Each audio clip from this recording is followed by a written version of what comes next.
I finished the blueberry muffins. Do you want me to leave them to cool on the windowsill? You love the smell of them. Or should I just bring one out to you? Bring one out, could you? Of course, my darling. And Paris. Yes, Cassidy? A little pat of butter with the muffin would be nice, too. The Dr. Bot said you shouldn't. You wouldn't deny me a little butter with your blueberry muffins, now would you? How can I deny you anything, love? You never have. You never have.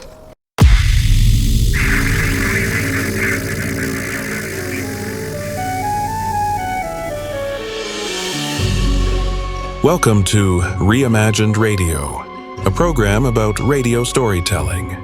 With each episode, we explore how dialogue, sound effects, and music can combine to promote storytelling and engage your listening imagination. Here to tell you about this episode is John Barber, producer and host. Hello, everyone. This episode features 2 audio dramas written by Jack J. Ward. Both are edgy love stories in the style of golden age of radio science fiction. Thank you for listening as Reimagined Radio presents Chaste Kiss and Chrysalis by Jack J. Ward.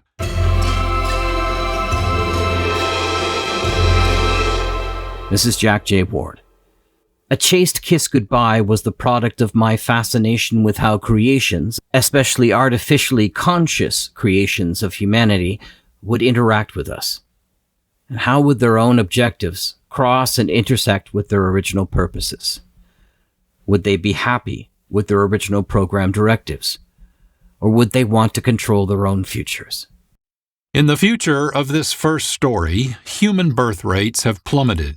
To spare people the loneliness of dying alone, they are provided with companion robots.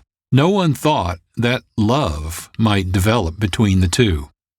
Let's listen to A Chaste Kiss Goodbye by Jack J. Ward.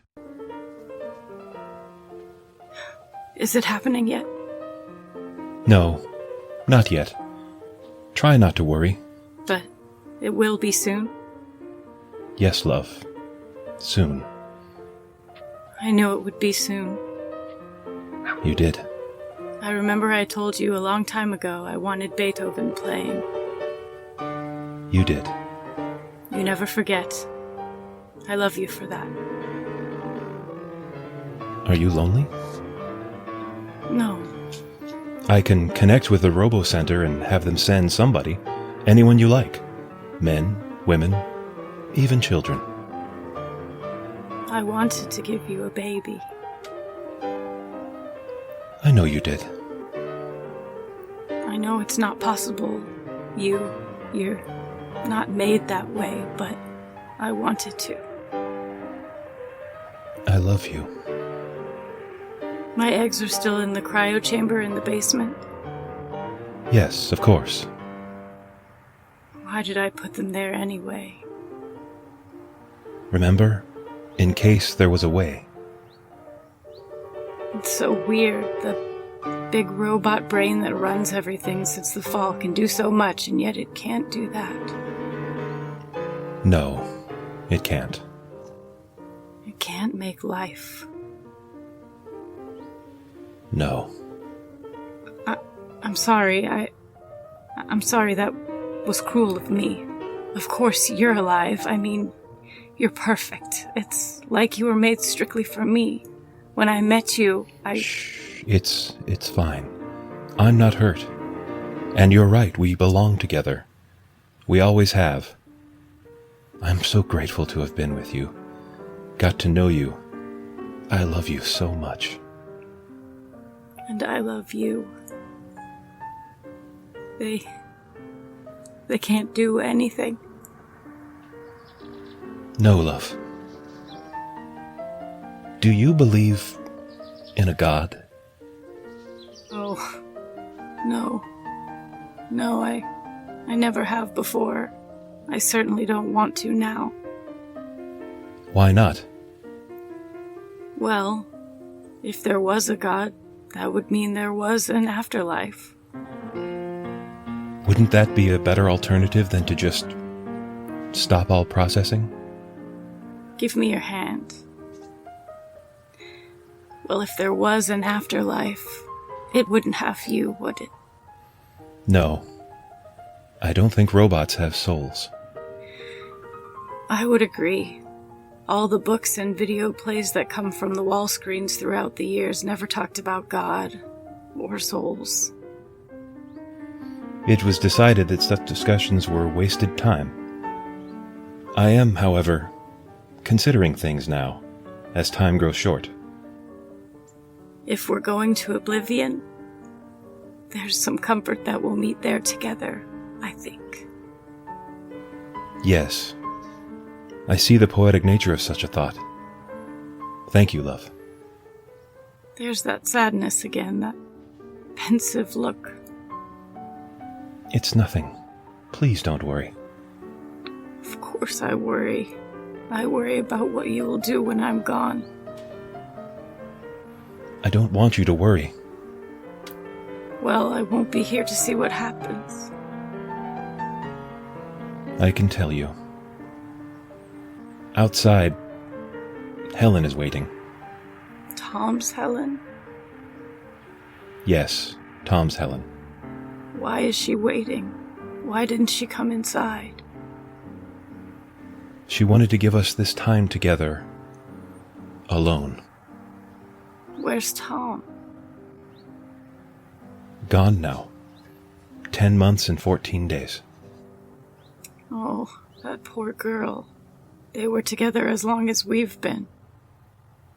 45 years. Tom's just 3 years older than you. Well, let's invite her in. No, love. It's getting darker, Paris. I know. Time is late. I'll stay with you. Will you go with Helen? Is that why she's waiting? Yes, she's waiting for me. Well, she's alone. You're alone. That makes sense. Oh, we're going together. That's good. To the Reclamation Center.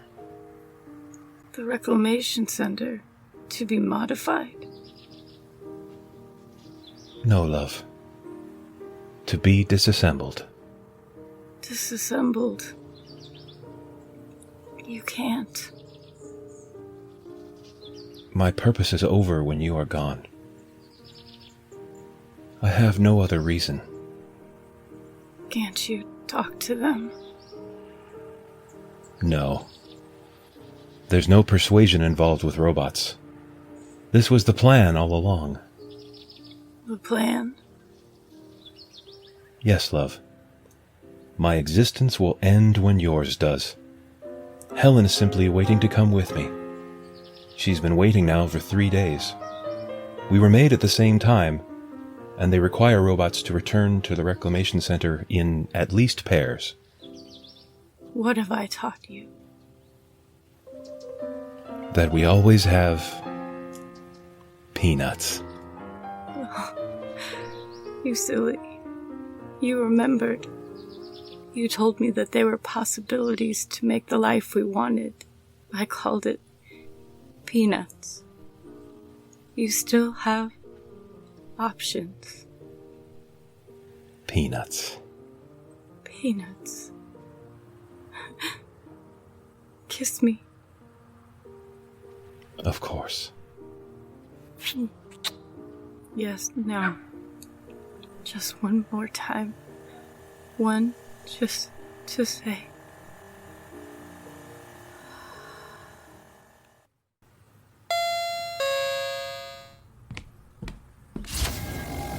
Is she gone now? Yes, you can come in. We should leave for the Reclamation Center. Paris? The dozer bots will come shortly and bury this entire property out of sight. Everything inside will wear away in about 100 years. There won't be anything left, and we will be gone even before that. We will. Helen, did you love Tom? Of course I did. I loved him all my existence. Every year I got to know him more. He was passionate. He was funny.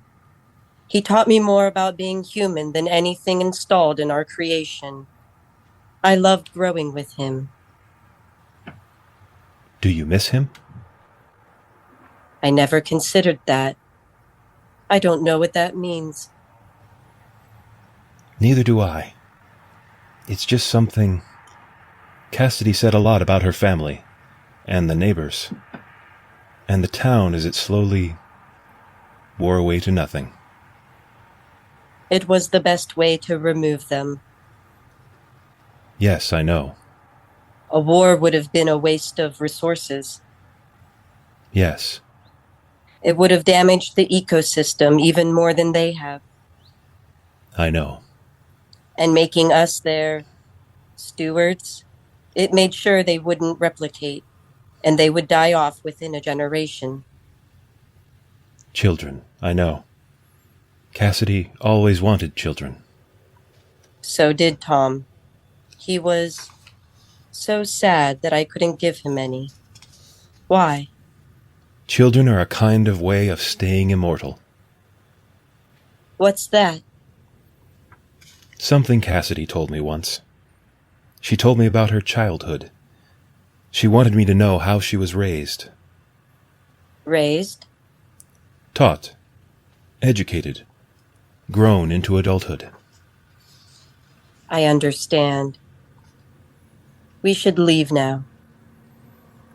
I wonder, did Tom leave any of his DNA? DNA? You mean biological markers? Do you still have some in your cryo chamber? Yes. But the dozer bots will bury our house next door as well, now that Cassidy is gone. Go get a sample. A sample? Hurry, Helen. I've headed to our cellar to get a small refrigeration box. You know the ones you would have used for trips with Tom? Yes.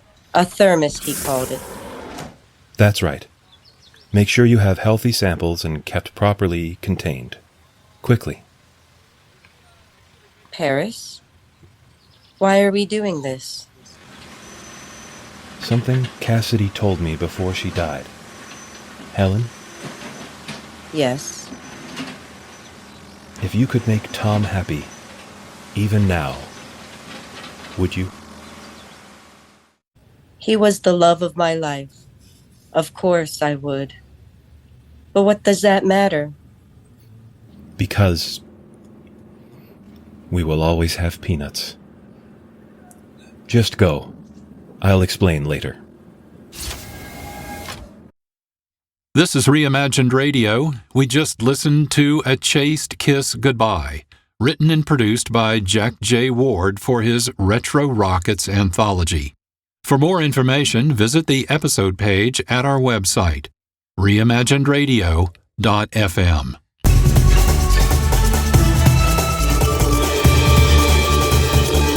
Estimates suggest bazillions of podcasts, probably more, awaiting your attention. So there's no time to mess around.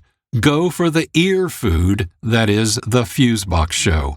Produced by Marc Rose, Milt Kane, Jeff Pollard, and Regina Carroll, each episode features unique conversation and musings. Here's a sample. Fusebox. Well, to each their own pet wonder meal, I always say. Yeah, you do. And people are starting to wonder about you. Starting? Look at me, Doc. I'm a pinhead. And I sound like a cartoon chipmunk. You do sound adorable. Catch Fusebox the first Wednesday of the month at 12:30 p.m. here on KXRW 99.9. Learn more and subscribe to the podcast at the Fusebox Show website, thefuseboxshow.com.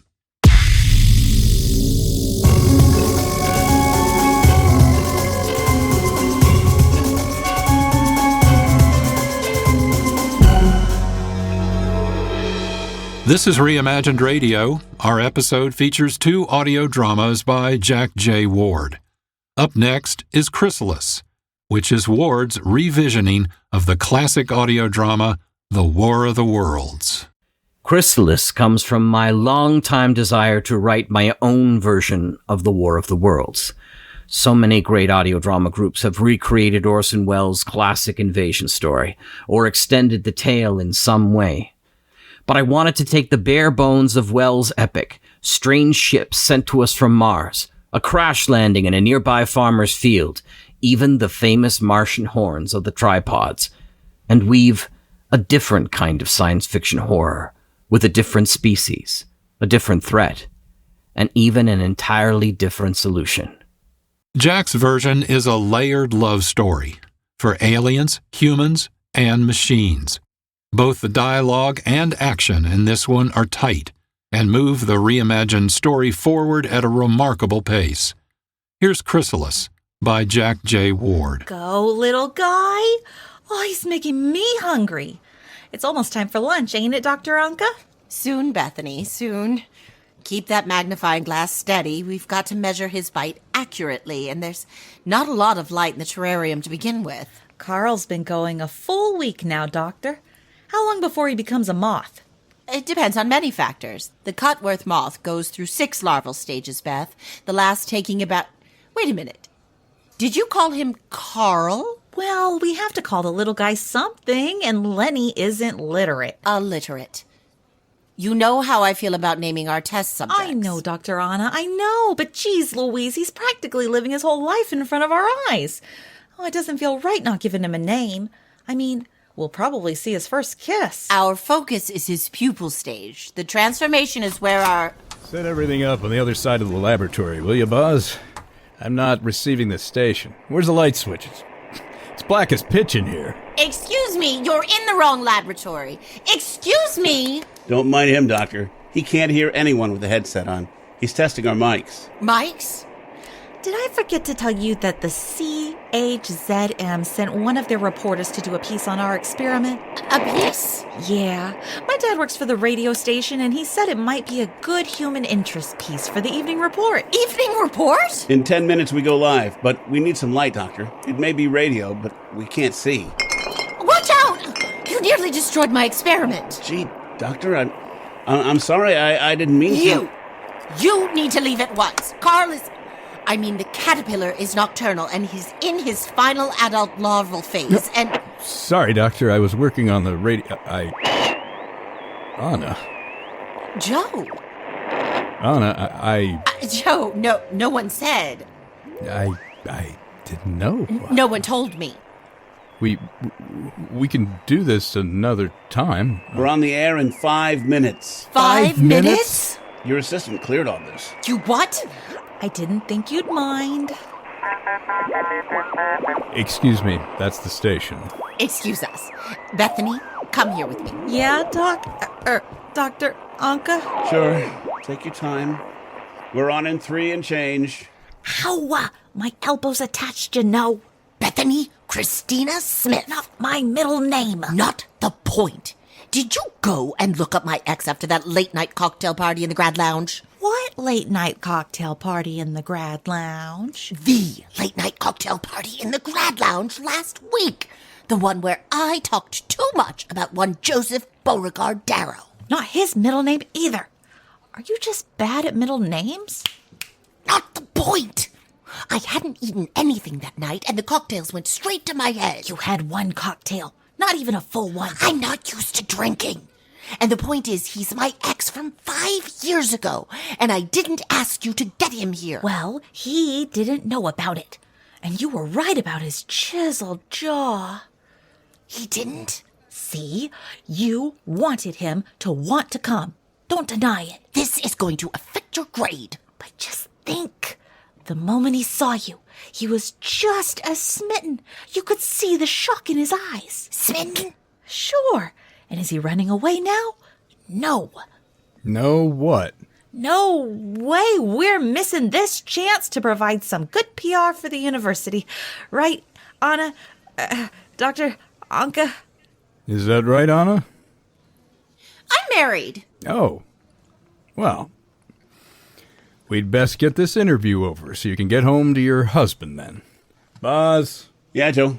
Married? Can you make sure we've got a solid connection from here to the truck? There's a drop in the line for a second after I transmit. On it. Okay. We're just going to provide a little general information about the kind of experiments at McMaster University, and then talk about what you're currently working on. How long will this take? Not long. You're still working with bugs? Insects, and yes. Why are you here? I was told to come to the university and do this story. I mean, what happened to New York? New York didn't work out. We're all good, Joe. Give me the backpack. There's a good 6 feet of mic cable. New York didn't work out. Better take the headphones, too. I can't hear much with them anyway. Shh. Better? Keep listening for signal strength. Should I freshen up? We're almost live. Don't worry. You look fine. Fine. I mean... Fine? You look great. You look good. Very fine. I mean... Station says we're on in 10 seconds. 9. Here? Here? 8. Do you want me here? 7. 6. Standing 5, here or closer to the tank? 4. Oh. 3. Oh. 2. Joe Darrow, one of the labs of McMaster University. I'm here with the highly credentialed Dr. Anna Anka. Doctor, how long have you been working with McMaster? I completed my PhD here 4 years ago and have taken a faculty position teaching entomology to undergraduate and graduate students. That's great, Doctor. Was entomology your first love? In science, I mean? Well, Joe, actually, my PhD was in theoretical exobiology, but there's not a lot of call for that particular branch of science. Exobiology, that's the study of creatures not of this world. Yes, and that's why we're observing this particular subject. That's an aquarium holding your experiment? Terrarium, actually. An aquarium is strictly filled with water. And his name is Carl. Oh. The cut moth caterpillar on the branch. My assistant, Bethany Jean Smith. Go Eagles! Bethany, has named our subject, Carl. Interesting. And what are you measuring with Carl? We're observing as he enters the chrysalis stage. Fascinating. Isn't that when he'll turn from a caterpillar into a butterfly? Yes, it's one of the most unique transformations in biological science. Our studies should identify everything from heat exchanges to developmental... We're out. Out? They cut us off. Something about an emergency news bulletin? News bulletin? Live? Uh-huh, that's what they're saying. Do you have a radio? Sure. Bethany? Sure, Doc. 1 sec.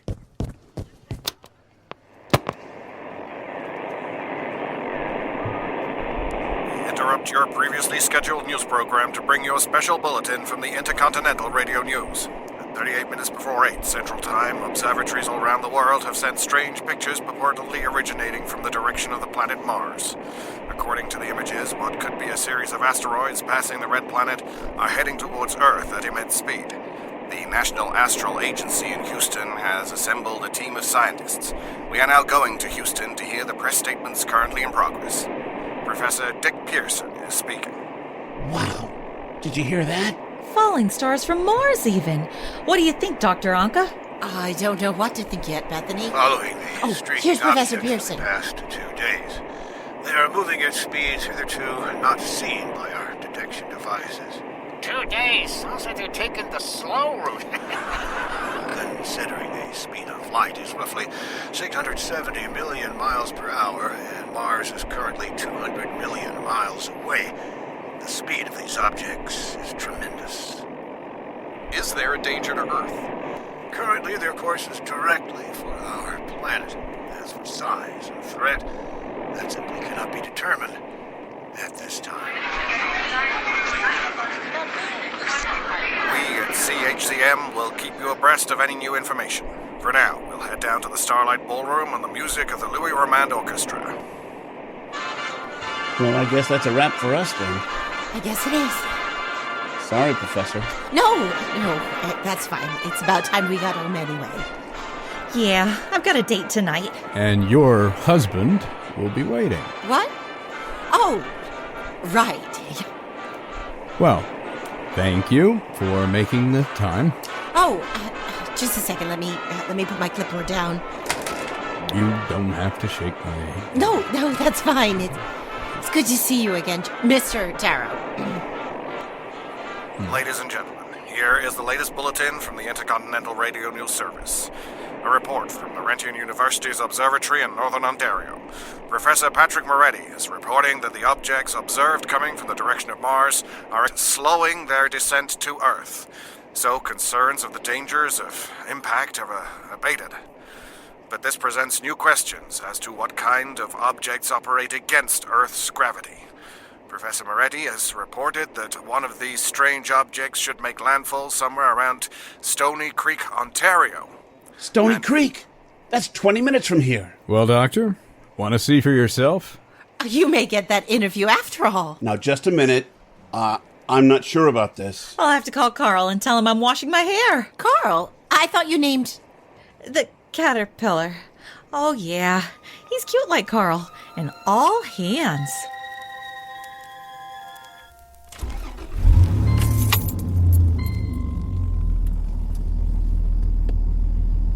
You sure about this, Chief?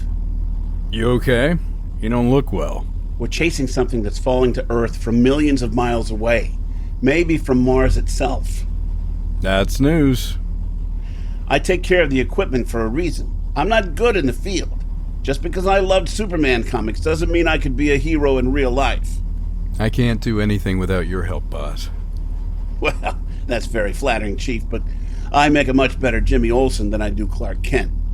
Well, I can drop you off at the station and... Nobody drives Bessie here but me. You named her Bessie? We've been together coming on 4 years now. She's never let me down, and that's because I promised no one else will take care of her. Right, girl? If you say so. You don't look so good yourself. I never expected to see her again. And she looks just like she did in grad school. Just more sure of herself.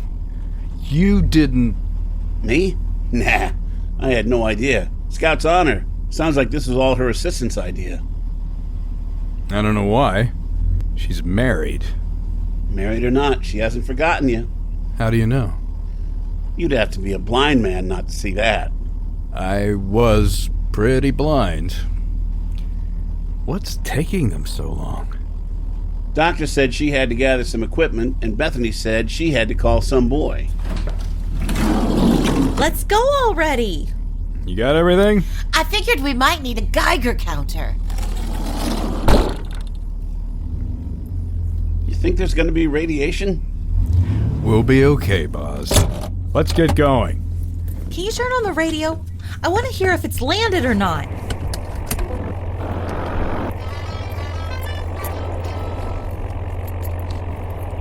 Strange reports are coming in from all over the world at this time. A lot of confusion, and what seems to be adding to the confusion is that several radio stations in the area of these landfalls have gone offline.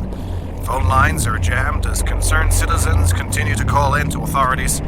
Benjamin Bradley is at the scene at Stony Creek. Ben Bradley? How'd he get there so quickly? Ladies and gentlemen, this is Benjamin N. Bradley at the Wells Farm at Stony Creek, Ontario, Canada. Well, I'm not sure exactly where to begin. As my radio man and I were following, the object crashed into the western field of Wells's farm. How can I paint a picture that would be accurate for our audience? Steaming from a massive hole in this barren cornfield looks to be something, an object, about the size of, 3 buses, side by side.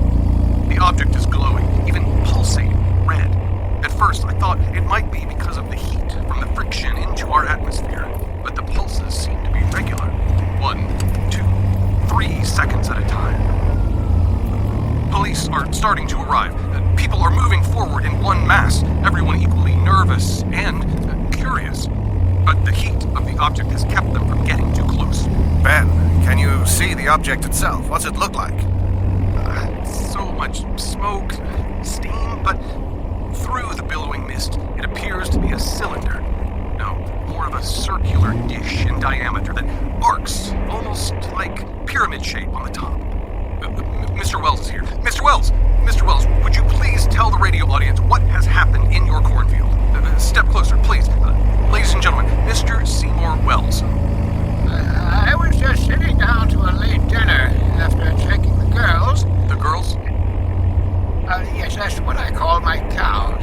I have the largest dairy cattle farm in the township. That's impressive. As for the object here.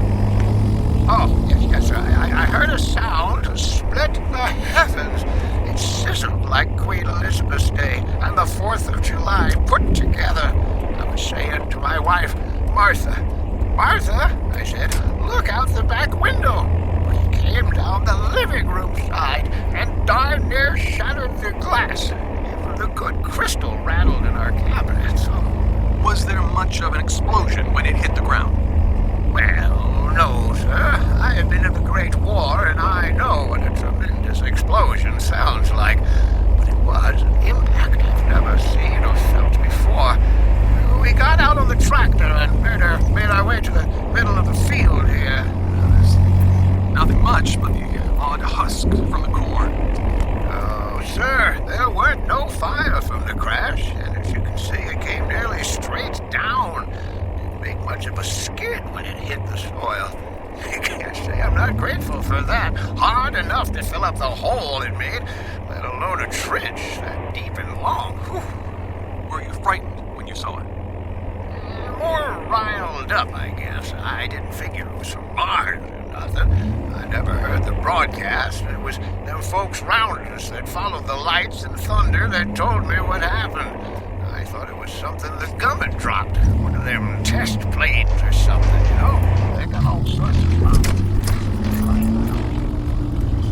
Come on, Buzz. We're gonna miss everything. We're almost there. Maybe 10 minutes. Bessie hasn't let me down yet. Road's rough as nails, though. Can you avoid the potholes? I'm doing my best. Hang on! Why are we slowing down? You a tire? Do you have a spare? Who are you talking to? Okay. Jack in the back? Who's Jack? He means the car, Jack. Do you need any help? Buzz and I can handle it. Sit tight. We'll be back on the road in a minute. The first chance to actually investigate an exoplanetary craft, and we're going to miss it. Exoplanetary? Off Earth. So, you gonna tell Joe you're not married? I don't see what that would accomplish. I'm sure he's involved anyway. Why do you think that? Looks to me like he spends all his time at work, too. You know, you gotta have more fun. Like that grad mixer. Don't remind me. After all, none of this would have happened if I'd stayed in the lab that night. You gotta shoot your shot. What's stopping you? Pride? Self-respect? Fear? I'm pretty sure those are all the same excuse. You gotta take a risk. Trust me on this stuff. Follow my lead. What do you mean?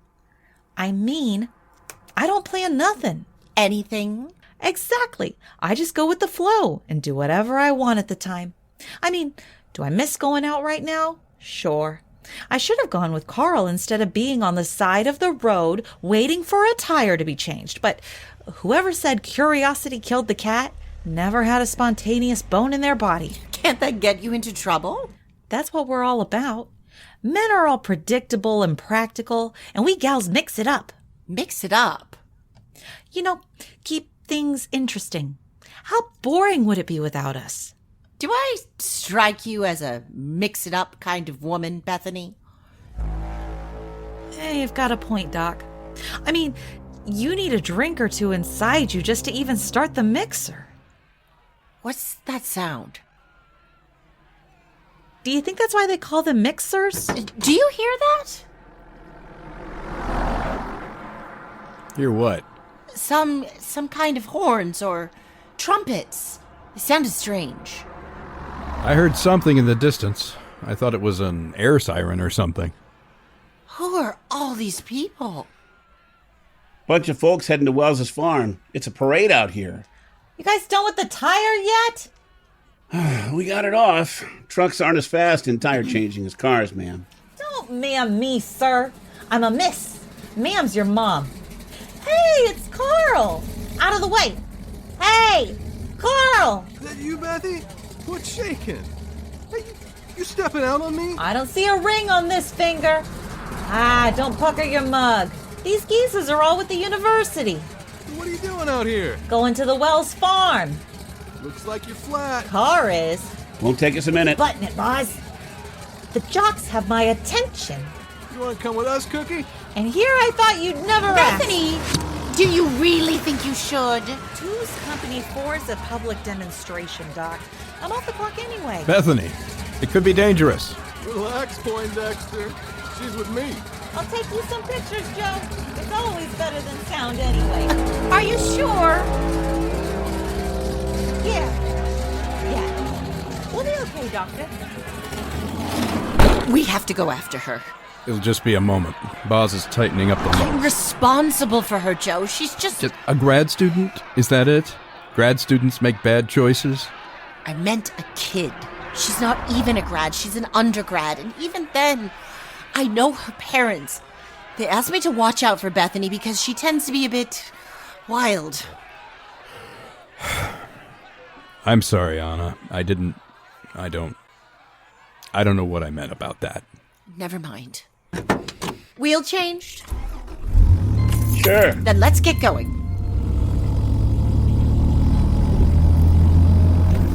Turn on the radio, Boz. Roger. I repeat, we've lost contact with Wells Farm and reporter Ben Bradley. Something occurred. Something that caused a loud static across the microphone. The station technicians here think that a noise overloaded the sound equipment. No one on the scene has reported in at this time. You catch that, Boz? Our luck may be changing. Bradley's sound equipment broke down. You call that luck? How much longer? Sign said just a couple of miles ahead. Relax, Doctor. We'll find Bethany. It's just so eerie. Is that... Yeah. Lights coming this way. They look like they're coming right at us. Don't be. Hey! Can you get off the road, Boz? Not a lot of room. Hope the farmer's field isn't too wet.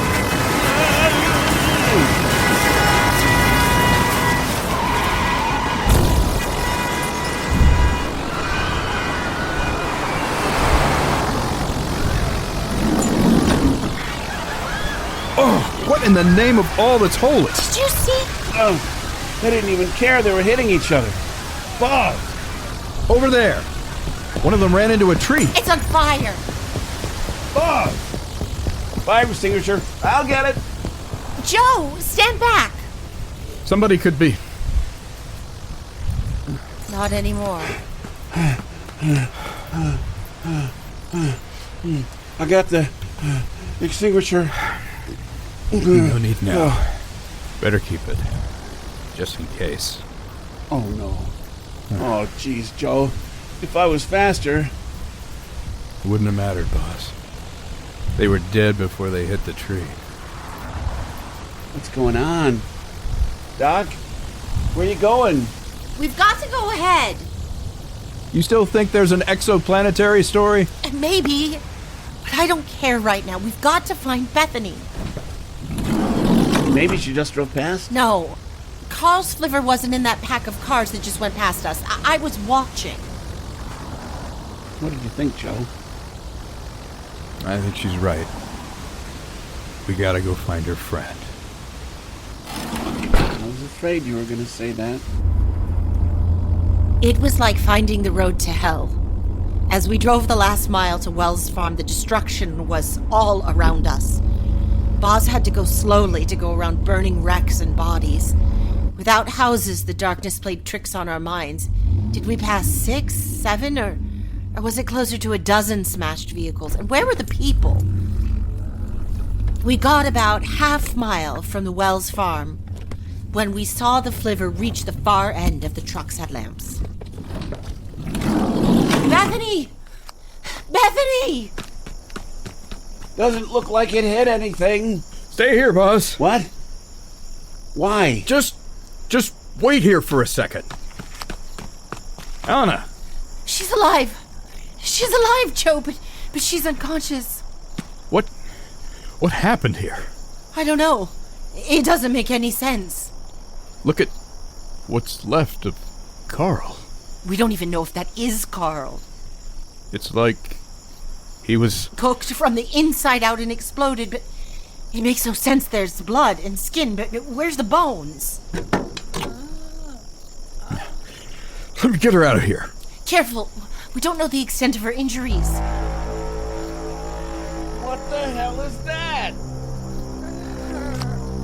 We've got to get her to a hospital. Buzz, can you fire up the remote transmitter? You want to make a broadcast now? Easy. Oh, just a second. There's a blanket rolled up. Let me spread it. We better get going. Can you patch us through to the station on the road? I can try. You want me to drive and set up the remote? I can get the remote set up, but you may need to walk me through connecting it to the generator. Carefully, Joe. She's awake! Barely. She's in and out of consciousness. Hey, Beth. You okay? We got you. Joe. Take it easy. You're on the floor of the truck. You ready to go? Ready. Shut the door, Joe. Just let me get in. Doctor. Bethany, try not to speak. Come on, Bessie. You know I love ya. Come on. What is it? Ah, there she goes.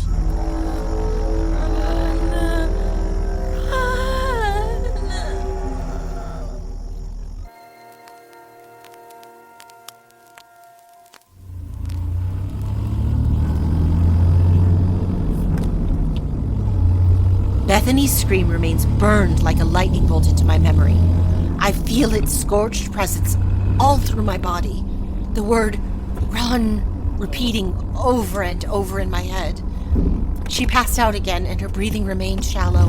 Boz swerved to miss the skeletal remains of damaged vehicles that littered the country road back to Hamilton. The strange trumpeting was consistent, but at that moment remained in the distance. Every time it sounded, Bethany's body writhed in the grip of an unseen fist. I couldn't stop the attacks, but they lasted for only a few seconds at a time. I was glad she wasn't awake, at least for the time being. Joe was getting the transmitter running to contact the station. You almost ready, partner? If you slowed down, I'd be done already. Don't slow down. I don't know if we can keep her stabilized. It was just... Never mind. I've got power to the transmitter. Here, take my headset. Eyes on the road. And thanks. The speaker drained too much of the battery. She's got enough juice for now. At least. This is Radio 4 calling CHZM News Studio. Come in. Don't worry, Dr. Anka. Joe will get through. Is this transmitting on the radio? Radio 4 calling CHZM News Studio. Come in, please. Urgent. No, there's a ton of frequencies along the dial. This one will just get us to the studio. If they want, they can bounce our signal directly, but Joe's just gonna talk to someone at the station, so the hospital is ready. She's waking up. Bethany? Always, never. What's she saying? Frank, it's Joe. I got Frank at the news desk. Nothing that makes sense. Take it easy, Beth. We're almost at the hospital. Not here. We don't.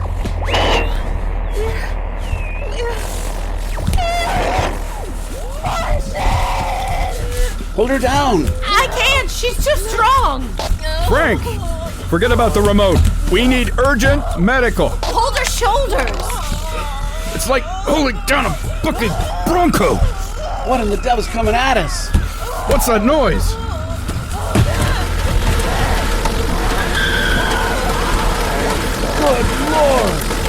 I can't hold her. She's kicking me. It's like they're insane. They're attacking us. What's bringing them here? Help! Green, they're acting. Joe, kill the transmitter. What? Shut off the transmitter. Shut it off. The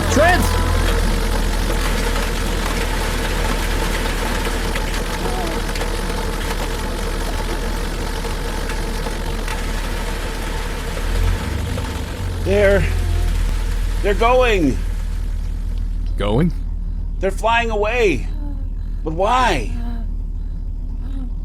They're like moths to a flame. The transmission, it attracts them somehow. It puts them in a frenzy. What are they? I don't know. I don't know, Joe. At least she's calm again. For now.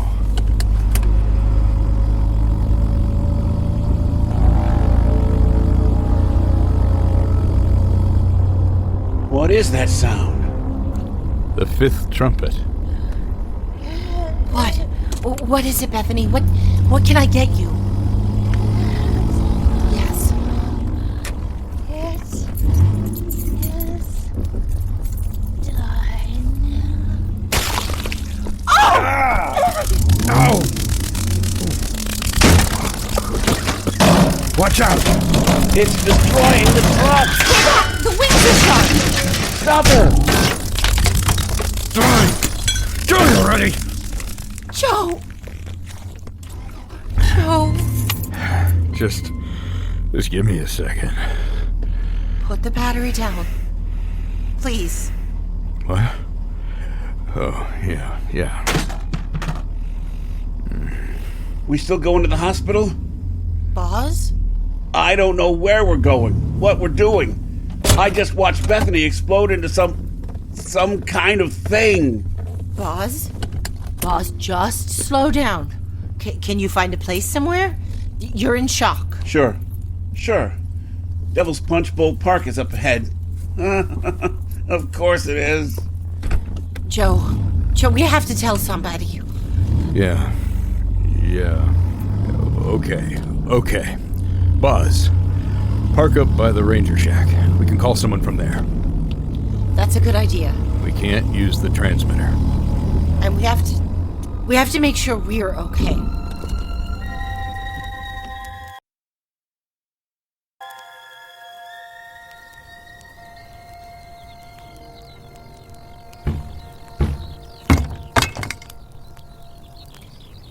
We pulled into the empty conservation area. Bessie was on her last legs. Boz tried to distract himself by looking over all the damage while Joe took the battery he used to fight off what was once Bethany and break the outer lock on the door. Just about 100 yards away was the lookout. It was a beautiful sight, straight down the Niagara escarpment. In another time, it might have even been romantic. Joe and I had been here before. In another time. I looked back at the back of the truck. The thing that was Bethany had nothing human left of her. It was more like a dragonfly in the basic size and shape of Bethany. Her human skin had exploded along with what was left of her blood and tissues. Joe was already inside, and I followed him. He discovered a phone. The station isn't answering. I can't seem to get a line out of here. There's got to be someone to call. If you're right, and I believe you are, that swarm is already headed to the station, and any other radio stations after that. Attracted to the frequency of the radio. Bessie's banged up. I don't think we can go far with her. Certainly not to Hamilton in her condition. How far can we go? Joe? Probably a mile or two before she breaks down completely. She's grinding against the front axle and the engine's damaged. Joe, we need to wait here. We can't get a hold of anyone on the phone. And we could be the only ones around who know those things are coming. So? They fly faster than we can drive. We couldn't beat them to the station if we tried. We may not have to. What do you mean? We can start the radio transmitter like before. But that would... lead them back here. But we don't have anything to fight them with. And as soon as they tear the truck apart, they just go back towards Hamilton or whatever closest radio station. Then we'll have to stop them. Here. How? We don't have anything to deal with. Boz, you said she would drive some. Why, sure, but you're going to drive Bessie over the cliff? Right down the escarpment. What? How would that help? I turn on the transmitter. Get them all clamoring to get into the truck. They can't control themselves, and then... Then you drive over the escarpment and blow them all to hell. And you with them? Joe, you can't. Get Bessie ready to roll, Boz. Okay, Joe. There's got to be another answer, Joe. You're not gonna sacrifice yourself. There's no way that I can make sure the truck will go off the cliff with all those things unless I'm there. Joe, listen to me. We can't be sure that will stop them. We can still call out. I can't wait here knowing those alien things are going into town. If I could stop them here, now. But they're all over the world.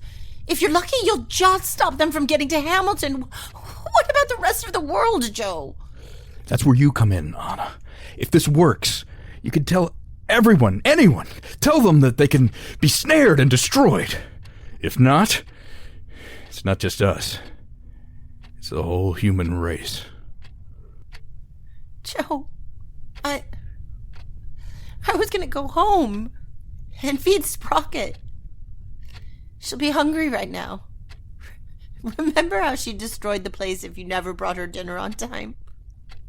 Remember? I remember. And well, I thought, well, Sprocket misses you something awful, Joe. Cats aren't like people. You can't explain why they have to leave. I miss Sprocket very badly. If she only knew. Only knew what? I was ashamed. I had never made it in New York. I could come back and just scratch at your door. I mean, Sprocket and I, well, we would have let you in. It didn't matter. I love the university, but when you left... I wish I could go back and give Sprocket dinner with you. You can, Joe. I'd like that. It's only ever been you, Anna. You need to know that. I do. I know it. You can't go, Joe. Not now. I won't let you. Not again. Maybe. Maybe you're right. I'll go tell Boz. Tell Boz. We'll think of something else. Could you turn on the radio? There may be some news. Okay. Joe? Joe? Joe! Joe, come back! Joe! Joe!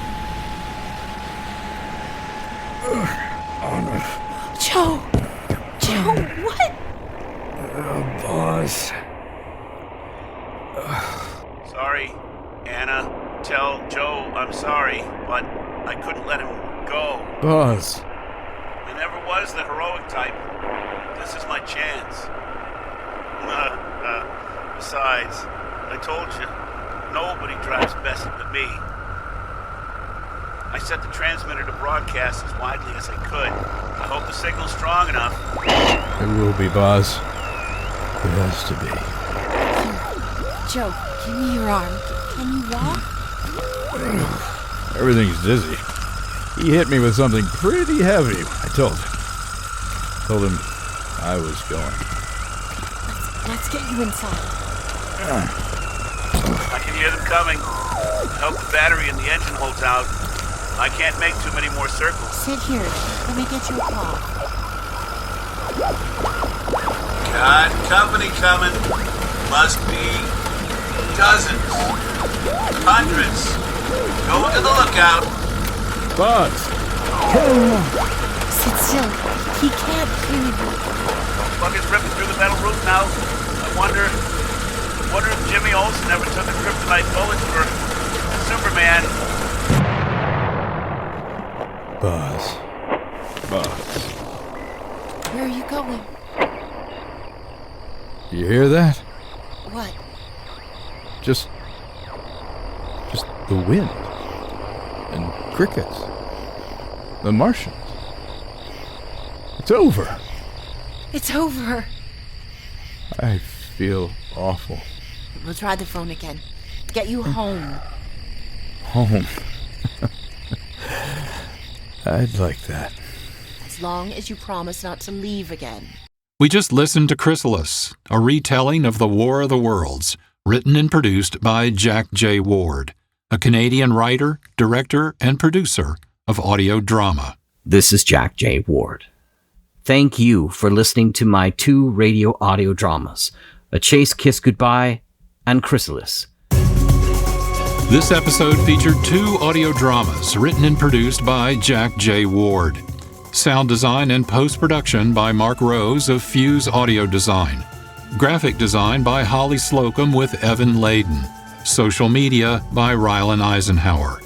Support comes from KXRW-FM, Vancouver, Washington, KXRY-FM, Portland, Oregon, KMWV-FM, Salem, Oregon, the Digital Technology and Culture Program, and the Electronic Literature Lab, both at Washington State University, Vancouver. Episodes are archived at our website. Podcasts are available at the major distribution platforms. Follow Reimagined Radio on social media, especially our YouTube channel, @Reimagined Radio.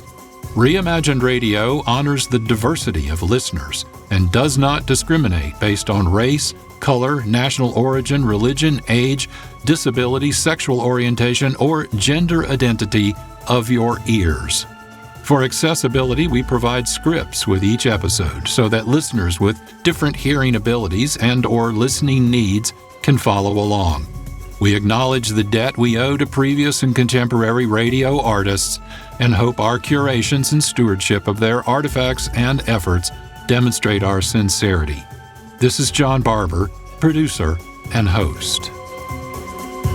This is a production of Reimagined Radio. To learn more, visit our website, Reimagined Radio. All one word, no punctuation, .fm. Please join us again for another episode of Reimagined Radio, where we will continue our exploration of radio storytelling.